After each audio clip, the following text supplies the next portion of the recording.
Não é novidade pra ninguém que eu amo o jeito que a música se comporta quando o assunto é contar uma história, e eu acho que o hip hop como um todo é um gênero incrível quando o assunto é contar história, tanto pelos sons, líricas e etc. Quando tu pensa nos artistas mais fodas em relação a isso, pode ser que venha à tua mente Kendrick Lamar, Eminem, Kanye West e etc. E até mesmo aqui no Brasil, o BK. Mas voltando pros artistas de lá de fora, um nome que não era colocado muito nesse meio era o Travis Scott. Mas desde que eu escutei pela primeira vez o álbum Rodeo, lá em 2015, eu sempre achei que ele tinha um talento especial em relação a criar uma atmosfera e imersão nas músicas dele. Eu também passei a notar que ele criou umas histórias bem incríveis e bem introspectivas com seus sons. Rodeo é bem interessante porque conta a história dele crescendo na indústria da música.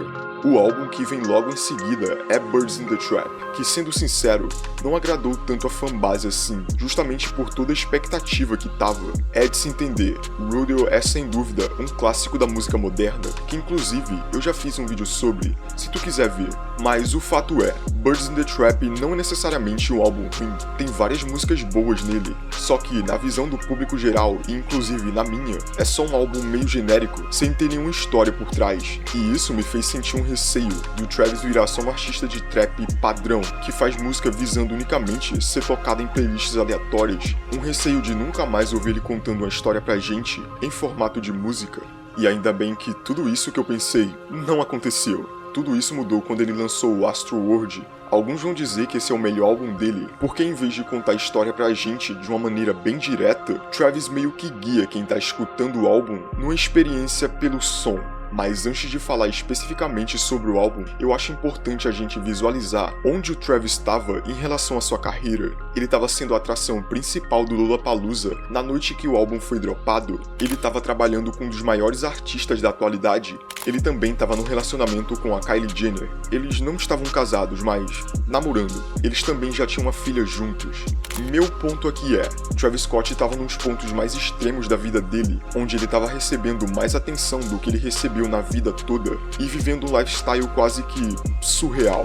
E ao mesmo tempo, ele estava tendo que viver com a ideia de ser um ser humano, tendo uma filha, uma parceira e etc. E esse sentimento de ter que balancear esse lifestyle de literalmente astro do mundo a uma família é retratada de maneira bem direta em Astroworld. E o melhor jeito da gente ver isso é indo direto pra tracklist.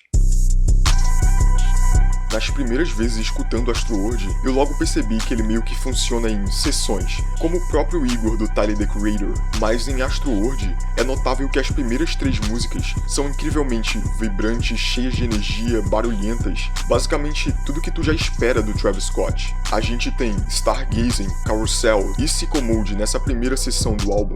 2 dessas 3 músicas têm mudanças de beats, e numa delas, que é Carousel, o beat é caótico pra ser bem sincero, e a gente pode olhar essa primeira sessão do álbum como sendo a superfície do Travis. Para a sociedade e para os ouvintes comuns, ele é só um rapper caótico e meio que nonsense. E essa sessão descreve os eventos que estavam acontecendo na vida dele, sendo um certo tipo de fantasia que ele tinha. Mas eu acho que o álbum começa a ficar muito mais interessante nas próximas 2 faixas, quando a gente começa a enxergar um certo tipo de vulnerabilidade por parte do Travis. Essas faixas são logicamente R.I.P. Skrill e Strapped on a Big God. Em R.I.P. Skrill, a gente vê o Travis meio que fazendo uma homenagem ao DJ Skrill, uma pessoa que influenciou enormemente o Travis e sua música. E sendo o Travis gigante nos tempos de hoje, essa ideia de ser um artista extremamente influente meio que leva ele numa fase bem existencial na próxima música. Em Strapped on a Big God, a gente vê o Travis quase que lutando com essa ideia de se manter na realidade. É totalmente sobre mostrar essa necessidade de expor suas fraquezas, e eu meio que gosto de olhar para essa track sendo um prenúncio, só uma pitada do que tava por vir nesse álbum. E eu acho bem interessante uma das últimas frases que o James Blake fala nessa música. Faz muito tempo desde a última conversa aberta que você teve, colocando de maneira explícita os sentimentos do Travis de que com a fama vieram as faltas de conversas reais, ficando quase incapaz de demonstrar suas fraquezas, que eu falei sobre anteriormente. E o Travis deixa isso mais à vista ainda na próxima faixa, No by Thunders. Pra mim, essa é a faixa mais obnóxia do álbum, mas lógico, eu falo isso de uma maneira boa. A gente vê o Travis mudando de tom quase que de uma maneira crua, como se tivesse milhões de coisas acontecendo ao mesmo tempo naquele som, e praticamente com a participação do Juice WRLD e do Jackass, é pra esse lado mesmo que a música vai. E esse som é muito mais sobre o que a fama trouxe para o Travis, como no exemplo onde ele cita que ficou 10 horas num voo e a única coisa que passava pela cabeça dele era sair dali e ir para um clube usar drogas para meio que fugir dessa realidade que ele estava vivendo. E a faixa que segue é Skeletons, que não coincidentemente é um tipo de viagem psicodélica com o feat do Tame Impala e do The Weeknd. Nessa música, a produção é muito foda e toda a estética da música é meio puxada para essa coisa surreal. Então a gente pode assumir que o som todo é sim sobre o Travis tendo uma brisa, e isso faz a gente pular para a próxima faixa, Wake Up, que também é um feat com The Weeknd. Ter a mesma pessoa no feat em duas músicas em sequências foi uma escolha bem interessante por parte do Travis, e nesse álbum eu acho que não é por acaso. Como a gente não tem nada confirmado, nesse caso, a gente vai partir de suposições, mas uma teoria que rola na internet e que é a mais aceita por parte dos fãs do Travis é que os feats do The Weeknd representam a solidão do Travis. Mas isso não saiu do nada, tem uma explicação bem plausível para essa teoria. Se a gente voltar e olhar os feats anteriores dos dois, a gente vai ver sons tipo Wonderful e Prayful Love. Bom, olhando mais profundamente em Prayful Love do álbum Rodeo, a mensagem da música é sobre solidão, a mesma coisa que Wake Up do álbum Astroworld.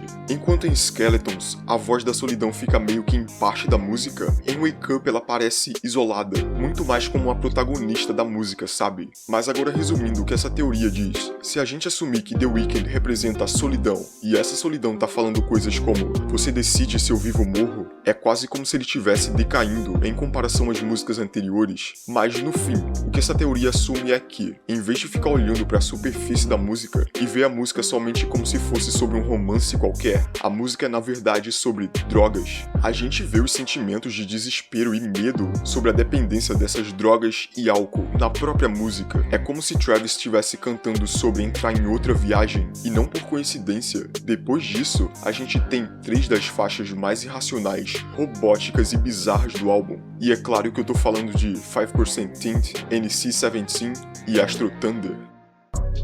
Ao longo do projeto, Travis trouxe um senso de energia em cada uma das tracks, mas aqui ele parece meio que mais sem sentido do que nunca. Ele soa meio desanimado, e fazendo alusão que depois de acordar na faixa anterior, ele tá se distanciando de tudo pra usar mais drogas.